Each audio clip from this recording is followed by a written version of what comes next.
오늘 함께 나눌 말씀의 제목은 은혜를 의지하는 삶입니다. 은혜를 의지하는 삶. 우리가 읽은 책 혹은 영화, 드라마, 가정에서 보시는 연속극을 보시면 항상 그런 것들에는 절정의 순간이 있습니다. 그래서 그냥 평범하게 꾸준하게 이렇게 이어지는 게 아니라 그 드라마의 극이 최고조에 달할 때, 연속극 같은 경우에는 최고로 궁금할 때, 최고조에 달할 때 딱 끝나서 다음 화를 기대하도록 만들죠. 영화 같은 경우도 항상 이렇게 쭉 뭔가 절정에 달하는 순간이 있고 그 문제가 해결되고 마지막에 왠지 해피엔딩 같은 그런 모습으로 끝나는 게 대부분입니다. 만약에 연속극 혹은 드라마가 그런 절정이 없는 그저 밋밋한 드라마가 된다면 시청률이 떨어지겠죠. 아마도 그 드라마를 보지 않을 것입니다. 손에 땀을 쥐게 하는 순간이 있고 그리고 극적으로 그 문제가 해결되는 과정에서 보는 사람들은 뭔가 통쾌함을 느끼고 마음속에 재밌다라는 인상을 갖게 되는 겁니다. 그래서 다음을 또 기대하는 거겠죠. 드라마로 생각하면 시편 119편은 매우 긴 드라마입니다. 매우 긴 장편의 드라마와 같은 그런 시인데, 이 시편을 읽으면서 줄곧 우리는 시편 기자가 얼마나 하나님의 말씀을 사랑하고 또 말씀을 가지고 그 말씀을 지키면서 살기 위해 헌신했는지를 발견할 수가 있습니다. 지난 168절까지, 심지어 오늘 맨 마지막 절을 제외한 175절이 지나가는 동안 우리는 시인의 마음속에 담겨있는 말씀 사랑, 또 하나님의 말씀을 통해 얻은 힘, 능력, 또 하나님의 말씀을 끝까지 견고하게 지키고 마음을 지켰던 그런 모습들을 볼 수가 있어요. 극심한 어려움과 박해와 핍박의 환경 속에서도 시인은 타협하지 않았습니다. 굳은 신념을 가지고 하나님의 말씀에 충실한 삶을 살았습니다. 그것만으로도 우리에게 큰 도전이지요. 큰 도전입니다.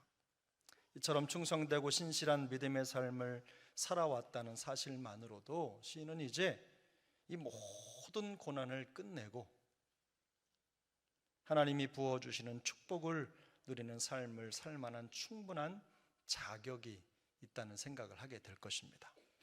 하나님의 말씀을 지키고 또 말씀을 붙잡고 살아가려고 몸부림치는 우리 모두에게 하나님의 부어주시는 은혜가 충만하게 임하기를 축복합니다. 고난이 있으면 그 끝에는 아름다운 해피엔딩이 있으면 참 좋겠습니다. 그래야 말씀을 붙잡고 견딘 보람이 있잖아요.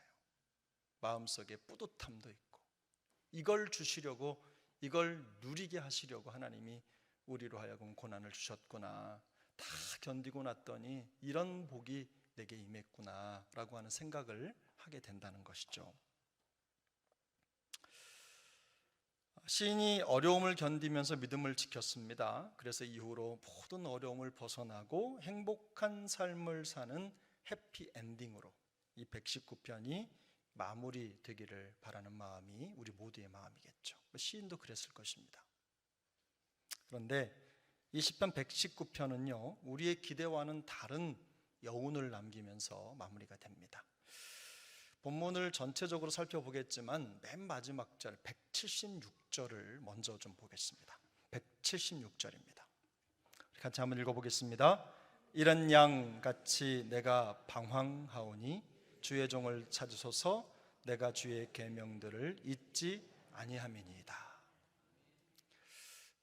여러분, 아멘이십니까?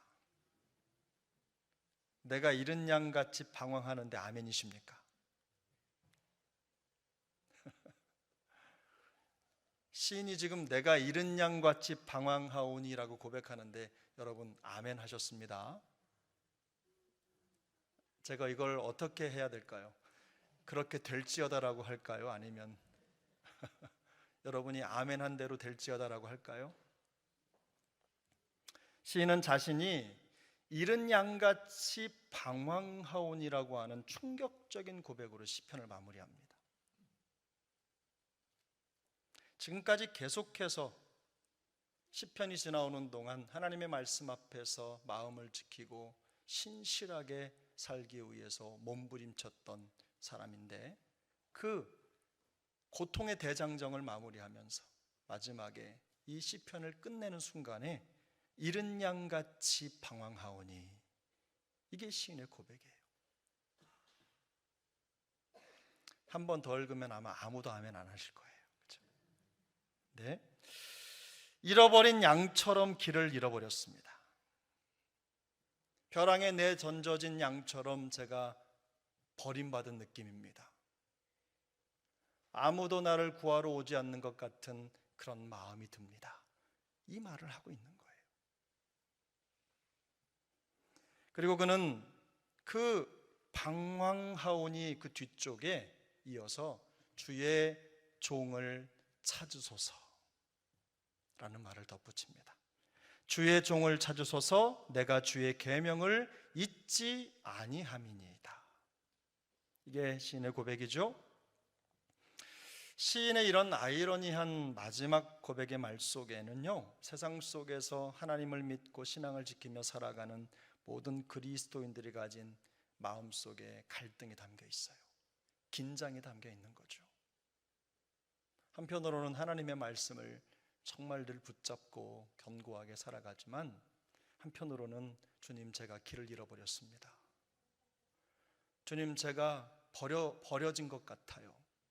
버림받은 것 같아요 라고 하는 그 마음에 상처가 있는 겁니다. 시인이 마음속에 가지고 있는 긴장이 어떤 긴장이죠? 늘 길을 잃어버릴 가능성에 놓여 있다는 삶의 긴장이에요. 잃어버린 양같이 방황한다는 것은요, 언제든지 길을 잃어버릴 수밖에 없는 인간의 타락한 본성에 대한 고백입니다. 따로 가르쳐 주지 않아도 공부할 필요가 없어요. 죄를 짓는 거, 하나님을 떠나는 건요, 공부할 필요가 없어요. 하나님을 알고 하나님의 마음을 이해하고 하나님의 은혜 안에 거하는 건 공부해야 됩니다. 열심히 말씀을 연구하고 찾아야 돼요. 그런데 죄를 짓는 건 공부할 필요가 없어요. 그냥 놔두면 자동적으로 죄를 짓습니다. 어린 시절 아이들이 자라는 과정을 보면 우리는 금방 알 수 있어요. 애들한테 언제 부모가 죄 짓는 거 가르쳐 준 적 있어요? 그런데 아이들은요, 그 본성이 약하기 때문에 어려서부터 가르쳐 주지 않아도 죄를 짓습니다. 욕심을 부립니다. 남을 미워합니다. 탐욕을 부립니다. 그게 우리 본성이라는 걸 보여주는 거죠. 의식하고 긴장하지 않으면, 의식적으로 깨어있지 않으면 무엇보다도 자연스러운 것이 죄를 짓는 겁니다. 바로 그 부분을 이 시인이 고백하고 있는 거예요. 주여, 주의 종을 찾으소서, 내가 주의 계명들을 잊지 아니함이니이다 라고 부르짖는 이유가 있어요. 주님이 우리를 찾아내시지 않으면 우리는 잃어버린 양과 같은 모습으로 살아갈 수밖에 없기 때문입니다. 주의 계명들을 잊지 아니함이니이다 라는 신의 고백은요, 잃어버린 양과 같이 방황합니다 라는 말과 대치되고 있어서, 제가 주님의 말씀을 사랑합니다 이 말하고 주여 잃어버린 양과 같이 제가 방황합니다, 이게 매치가 됩니까? 매치가 되지 않아요. 왜냐하면 우리는 마음속에 말씀을 기억하면 절대로 방황하지 않을 거라고 생각하기 때문에 그렇습니다. 말씀을 기억하고 생각하는 한, 예배를 드리는 한, 기도를 드리는 한, 하나님 앞에 찬양을 드리는 한 우리는 절대로 방황하지 않을 거라고 생각하기 때문에 그래요. 말씀을 잊지 않아도, 그런데 잃어버린 양처럼 사는 것이 성도입니다. 예배를 드리고서도 잃어버린 양처럼 방황하는 것이 지금 시대의 그리스도인들이에요. 교회를 다녀도 죄를 짓습니다. 성경을 읽으면서도 미워합니다. 하나님의 말씀을 묵상하면서도 옳지 않은 생각을 품습니다. 말씀을 잊어서 그런 것이 아닙니다. 말씀을 알고 있으면서도 잃어버린 양처럼 그 영혼이 방황하며 살고 있는 것입니다. 시인의 마지막 고백의 말은요, 그야말로 우리의 현실을 그대로 드러내는 고백이 아닐 수가 없어요. 말씀을 떠나지 않으려는 최선의 노력에도 불구하고 여전히 길을 잃기 쉬운 양일 수밖에 없는 우리의 현실을 그대로 가리지 않고 보여주고 있는 겁니다. 여기에 자유로운 사람이 누가 있겠어요?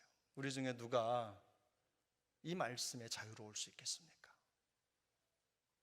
하나님이 우리를 찾아내시지 않는다면 끊임없이 하나님에게서 멀어지는 성향을 가지고 있는 것이 우리의 본성이라는 것을 말하고 있는 거예요. 시인은 이런 인간의 본성 문제를 어떻게 극복해야 될지 고민하고 또 고민했어요. 그리고 이 시편 176편까지의 모든 여정을 지나오면서 마지막 22번째 연에서 어떤 고백을 할지를 지금 고심한 거예요. 119편은요 22개의 연인데 매 연마다 8개의 절식으로 구성이 되어 있어요. 그렇게 여기까지 온 거예요. 그런데 맨 마지막에 이 8개의 연에서 시인이 마지막으로 하고 싶은 얘기가 뭐냐? 첫 번째는 성도는 항상 하나님께 부르짖는 삶을 살아야 된다는 거예요. 여러분 169편을 한번 보겠습니다. 9절을 보겠습니다. 169절 함께 읽습니다. 여호와여 나의 부르짖음이 주의 앞에 이르게 하시고 주의 말씀대로 나를 깨닫게 하소서. 돌아 어디로 왔어요? 결국은 하나님 앞에 부르짖는 기도의 자리로 온 겁니다. 세상에 많은 일들이 있고 많은 방법들이 있지만 성도가 자기를 지키고 하나님 앞에서 이 험난한 세상을 살아가는 첫 번째 방법이 뭐냐? 돌아 어디로 왔어요? 하나님 앞에 간절히 부르짖는 그 자리로 온 거예요. 그런데 여러분 이 문장을 보세요. 여호와여 나의 부르짖음이 주의 앞에 이르게 하시고 주의 말씀대로 나를 어떻게 해요? 깨닫게 하소서. 170절을 보니까요 나의 간구가 주의 앞에 이르게 하시고 주의 말씀대로 나를 건지소서라고 말했어요. 비슷하지요? 약속하신 대로 구원해 달라는 겁니다. 약속하신 대로 깨닫게 해달라는 겁니다. 171절, 172절을 보면 하나님의 말씀을 통해 배운 대로 하나님 앞에 진정한 찬양과 경배를 올리게 해달라고 기도하고 있는 거예요. 말씀을 통해 배운 대로 그렇게 예배하면서 살 것이라고 고백하는 겁니다. 기도의 특징이 있어요. 여기에 고난이 없게 해달라 혹은 내 인생의 여정에 이런 고통의 여정을 주셨으니 이제는 모든 것이 해결된 행복한 순간을 달라, 이런 기도가 아니에요. 이 기도의 특징을 가만히 보면 하나님의 말씀에 대한 깨달음을 실제의 삶에 그대로 적용하면서 살아갈 수 있도록 도와달라고 기도하고 있는 거예요. 깨달으면 뭐합니까? 그대로 살지 않는데. 마음속에 깊은 깨달음이 있으면 뭐예요? 살지 않는 걸. 그래서 169절 여기 보면요 주의 말씀대로 나를 깨닫게 하소서라는 말이 있죠. 이 깨닫게 하소서라는 말이 참 오묘합니다. 이게 뭐냐면 그저 마음속에 좋은 교훈을 담고 있는 데서 이 깨달음이 아니라 이 깨달음은요 실제적인 삶의 말씀이 적용된 상태를 말하는 거예요. 완전한 변화죠. 시인은요 자신이 언제든 잃어버린 양처럼 말씀을 벗어나서 빗나간 삶을 살아갈 수 있는 죄의 경향이 있는 사람이라는 걸 깊이 깨달았어요. 그렇게 깨달았기 때문에 그는 하나님 앞에 이와 같이 기도할 수밖에 없는 겁니다. 죄를 이길 수 있는 방법이 뭐예요? 하나님의 말씀으로 그것을 넘어서는 거잖아요. 그래서 시인은 다른 기도가 아니라 깨달은 대로 말씀에 가르쳐 주신 대로 그 말씀에서 배운 대로 하나님 살게 해주세요 라는 이 기도를 간절하게 드리고 있는 거예요. 그는 자신의 마음을 하나님께 다 쏟아부으면서 신실하신 그 말씀의 약속을 온전히 의지하고 살 것이라고 한 번 더 하나님 앞에 마음을 드리는 겁니다. 사랑하는 여러분, 성도는 기도로 삽니다. 그런데 그저 내 마음의 소원을 하나님 앞에 올려드리는 그런 기도가 아니라 하나님의 말씀, 깨달은 말씀, 그 말씀을 통해 얻은 교훈을 삶에 적용할 수 있도록 도와달라고, 말씀대로 살도록 해달라고 하는 간절한 기도를 하나님 앞에 드리면서 하나님의 말씀에 우리의 마음에 초점을 맞추는 겁니다. 기도는 그래서 우리의 소원을 알려드리는 시간이기도 하지만 하나님의 말씀에 우리의 마음과 생각에 초점을 맞추는 시간이에요. 그럴 때 성도는 흔들리지 않습니다. 이런 기도의 은혜가 우리 모두에게 있기를 축복합니다. 두 번째, 성도는 끊임없이 하나님의 도움을 요청하며 살아야 됩니다. 173절입니다. 같이 읽겠습니다. 내가 주의 법도들을 택하여 싸우니 주의 손이 항상 나의 도움이 되게 하소서. 시인은 하나님의 능력의 상징인 손을 언급합니다. 하나님의 손이 항상 도움이 되게 해달라고 기도하고 있어요. 시인이 하나님의 손을 의지하는 이유는 하나님께는 불가능한 것이 없기 때문입니다. 아무것도 불가능한 것이 없기 때문에 하나님의 손을 의지하라고 말하는 것입니다. 우리를 만드신 하나님의 손은 우리가 처한 모든 상황 속에서 우리를 도우실 수 있는 가장 확실한 능력입니다. 어떤 것이든, 그것이 질병이든 혹은 핍박이든 경제적인 문제이든 정서적인 것이든 육체적인 것이든 우리를 무너뜨릴 만한 어떤 환경이라도 하나님이 돕지 못할 만큼 큰 게 없습니다. 여러분, 이거 믿으십니까? 이거 믿으십니까? 제가 말이 좀 어려웠습니까? 우리가 가지고 있는 어떤 문제보다도 하나님의 능력이 더 크십니다. 내가 생각하는 가장 어려운 그 일, 너무 어려워서 하나님도 못 도우실 거야, 이런 문제가 있을까요? 없을까요?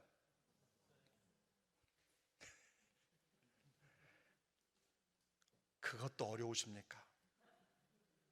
그 대답도 어려우세요? 그런 믿음으로 어떻게 하나님의 역사를 보시겠어요? 마음은 안 그러시죠? 그냥 대답을 안 하셨을 뿐이시죠? 그럼 제가 준비할 기회를 드리고 다시 한번 여쭙겠습니다. 우리를 무너뜨릴 어떤 환경이라도 하나님이 돕지 못할 만큼 큰 문제는 없습니다. 여러분, 이거 믿으십니까? 그래도 안 하시는 분 계셔요. 고집이 참 세셔요. 에베소서 3장 20절을 보면 사도 바울은 이런 고백을 하죠.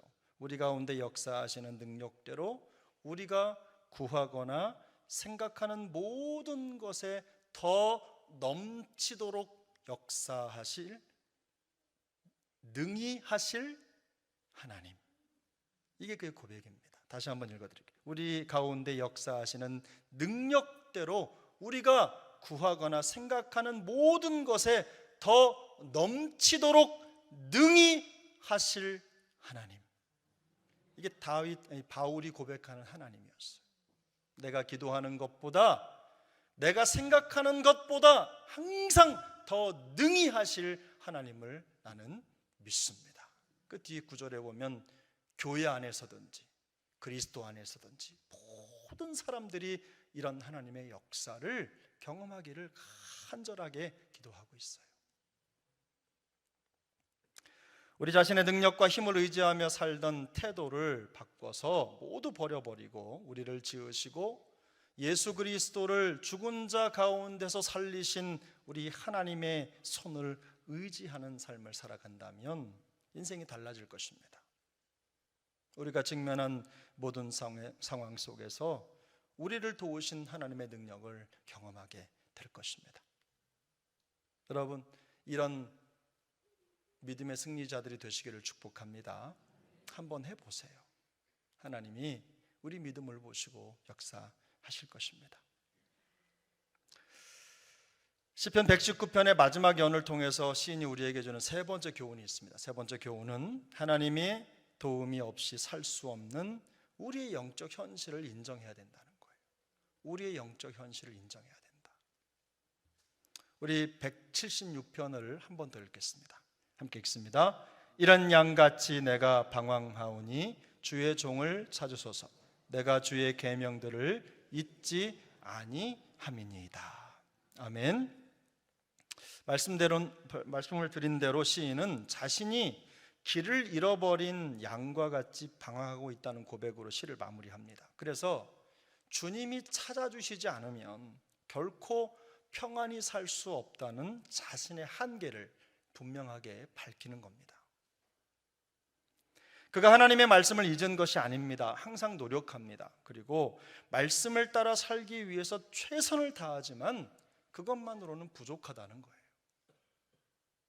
하나님이 그를 찾아주시지 않으면 그는 잃어버린 양과 같이 방황할 수밖에 없는 존재라는 것입니다. 색깔로 표현하자면 그만큼 우리가 무슨 색이라는 뜻입니까? 색깔은 두 가지밖에 없어요. 의의 색깔하고 죄의 색깔이에요. 자, 그러면 어느 쪽에 가깝다는 뜻입니까? 죄의 색깔에 가깝다는 거예요. 의와 죄가 엄연히 다른 보색임에도 불구하고 서로 반대의 색깔임에도 불구하고 우리의 예수 믿고 살아가는 우리의 색깔이 죄의 색깔에 매우 가깝다는 겁니다. 근본적으로 우리는 거룩하게 살아갈 수 있는 능력이 없다는 뜻입니다. 우리는 그런 존재라는 뜻이에요. 얼마나 오랫동안 신앙생활을 했고 또 얼마나 오랫동안 성경을 읽었는지에 따라서 길을 잃어버릴지 아닐지가 결정되는 게 아닙니다. 어떤 순간에든지 길 잃은 양과 같은 신세가 될 가능성을 항상 가지고 살아가는 겁니다. 환경과 여건만 주어지면 언제든 길을 잃어버릴 가능성이 있는 거예요. 시인은 이런 죄의 속성을 깊이 깨달았기 때문에 매 순간 하나님이 찾아주시는 은혜가 아니면, 그게 없으면 안전하게 살아갈 수 없다는 고백을 지금 하고 있는 겁니다. 시인의 마지막 고백이요, 승리의 고백이 아닙니다. 우리는 잘 견뎠으니, 여기까지 왔으니 야 드디어 이런 고백을 하고 싶죠, 우리의 삶 속에서. 그런데 시인이 지금 마지막을 하는 고백은 그런 고백이 아니에요. 모든 것을 견디고 이겨냈다는 성취감이 담긴 고백도 아닙니다. 자신감도 아닙니다. 그는 여전히 하나님의 은혜가 없으면 살 수 없는 존재라는 것을 고백하고 있습니다. 그래서 종교개혁자 칼빈은 이런 말을 남겼습니다. 우리는 언제라도 죄로 빠져들 수 있는 성향을 갖고 있기 때문에 하나님이 우리 자신을 내버려 두시는 즉시 곧바로 다시 죄에 빠진다 라고 우리의 본성을 지적했어요. 시편 119편에서 시인이 보여주는 그리스도인의 삶은요, 아주 긴 고난의 터널을 지나는 것과 같습니다. 저는 이 119편이야말로 성도의 삶을 너무나 잘 묘사하고 있는 시라고 생각합니다. 늘 승리하는 것 같지만 그러나 그 승리의 마음속에 쾌감을 즐길 수 없는 그런 긴장 상태가 시편 내내 이어지고 있거든요. 하나님의 말씀을 의지하면서 어렵고 힘든 긴 터널을 지나서 끝내 그 터널의 끝에 도달했는데 시인은 마냥 기뻐할 수만은 없습니다. 왜냐하면 여전히 또 다른 어려움이 우리를 기다리고 있기 때문에 그래요. 여전히 공사가 끝나지 않았습니다. 마치 건물을 지으면서 그거 건물 곁에 세우는 거, 지을 때 세우는 거, 예? 비계. 그 비계를 떼어낼 수 없는 상태가 계속 이어지고 있는 거예요. 끝나지 않는 공사. 성도의 삶은 여전히 기쁨과 탄식, 그리고 감사와 아픔, 은혜와 고통의 긴장 속에 있기 때문입니다. 오늘 주일 언제든 예배드리고 마음속에 기쁘다, 하나님의 은혜 주셔서 감사하다 그러면서 저분 나가고 차 운전하다가 바로 죄 짓잖아요. 그렇지 않아요? 그래서 우리 엄마들 내가 은혜로 사랑으로 해야지 하다가 집에 가면 애들 보면 소리부터 지르잖아요. 공부해 부터 시작해서. 그게 우리 본성이라는 거죠. 그래도 은혜는 또 받아. 감사하고 사랑하고 막 나오면 또 혼자 내버려두면 또 마음속에 불쑥불쑥 이런 죄의 생각들이 자리를 잡고. 시편 119편을 기록한 이 시인의 경험은요, 이 땅에 살아가는 모든 그리스도인들의 삶을 기록한 것과 같아요. 신앙생활은 한 번의 승리로 끝나는 게 아닙니다.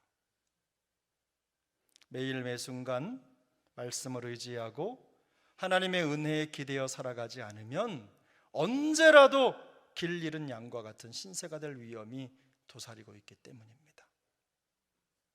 그러므로 이 죄악이 관영한 이 땅에서 힘겨운 삶을 살아가야 하는 모든 성도는 끊임없이 기도해야 됩니다.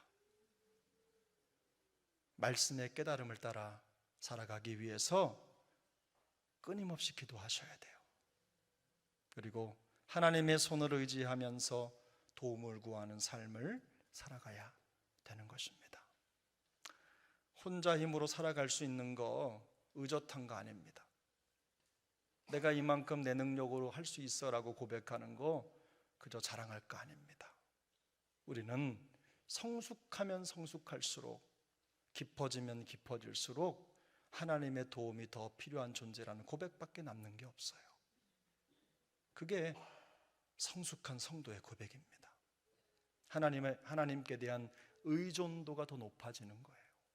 예전에 멋모르고 내가 이만큼 잃었다 하더라도 은혜를 알고 나면, 복음의 역사를 경험하고 나면 그 다음부터는 하나님 없이는 살아갈 수 없는 존재라는 것을 깨닫게 되는 것입니다. 그게 성도의 삶이에요. 그리고 언제든 죄의 유혹과 공격에서 넘어질 수 있는 연약한 존재라는 것을 인정하셔야 됩니다. 하나님이 찾아주시는 은혜, 그 은혜가 없으면 살아갈 수 없다라는 고백을 매일 매순간 할 수 있어야 합니다. 참된 성도의 삶은 통쾌한 승리 고백만으로 채워지는 게 아닙니다. 주변에 혹시 맨날 나는 승리하고 이긴다, 죄에 진 적이 없다고 말하는 분들이 있으면 조심하십시오. 그런 분들은 분명 필시 정상적이지 않은 신앙생활을 하고 있는 것입니다. 깊이 생각하지 않는 거예요. 그렇다고 해서 항상 실패와 패배만 있는 삶도 아닙니다. 오늘 시편을 우리가 함께 읽어보면, 오늘 앞에 있는 구절도 마찬가지지만 169절부터 176절까지 쭉 천천히 한번 읽어보시면요, 계속 반복이 돼요. 간절한 탄원의 기도를 드리기도 하지만 기쁨의 찬양을 드리기도 합니다. 반대로 고통에서 건져주시기를 간절하게 기도하지만 확신 속에 감사를 고백합니다. 잃은 양과 같이 방황하면서 하나님이 찾아주시기를 기도하지만 말씀을 기억하고 믿음의 자리를 지키기도 합니다. 이건 모두가 다 우리 그리스도인들이 세상 속에서 경험할 수 있는 일상입니다. 웃음과 눈물이 함께하고 기쁨과 탄식이 뒤섞여서 우리 성도의 인생이 만들어지는 것입니다. 그래서 바울은 이 모든 환경과 상황을 마음속에 두고, 물론 바울이 먼저 얘기한 건 아니지만 구약 성경 선지자의 고백을 그대로 가지고 와서 이런 고백을 남기죠. 의인은 믿음으로 말미암아 살리라. 의인은 믿음으로 말미암아 살리라. 히브리서 10장 38절을 보면 히브리서 기자도 똑같은 고백을 합니다. 나의 의인은 믿음으로 말미암아 살리라. 또한 뒤로 물러가면 내 마음이 그를 기뻐하지 아니하리라 하셨느니라. 하나님은 우리가 하나님의 은혜를 의지하지 않고 사는 것을 기뻐하지 않으십니다. 은혜를 의지하지 않고 나 혼자 힘으로 사는 삶은 말씀드린 대로 대견스럽고 든든한 삶이 아닙니다. 오히려 뒤로 물러가는 삶이에요. 이 뒤로 물러간다, 히브리서 기자가 말했던 이 뒤로 물러간다라는 말은요, 빨려 들어간다라는 뜻입니다. 빨려 들어간다. 어디에? 죄와 세상에 빨려 들어간다. 하나님은 우리가 하나님의 의를 버리고 기도하지 않고 하나님의 도움을 구하지 않고 하나님 연약합니다, 하나님의 도움, 은혜가 없으면 살 수 없습니다 라고 하는 겸손함을 버리고 내 힘, 내 능력으로 사는 사람들이 결국은 죄와 세상에 빨려 들어가는 삶을 살아갈 수밖에 없다는 것을 경고하고 있는 겁니다. 모든 것이 하나님의 은혜임을 깨닫고 은혜 속에 우리가 살아갈 때 주님이 기뻐하시는 삶을 살 수가 있고 가장 안전한 성도의 여정을 이어갈 수 있습니다. 이처럼 우리 모두의 삶이 일평생 하나님의 은혜 안에 거하는 그런 삶이 될 수 있기를 예수님의 이름으로 축복합니다.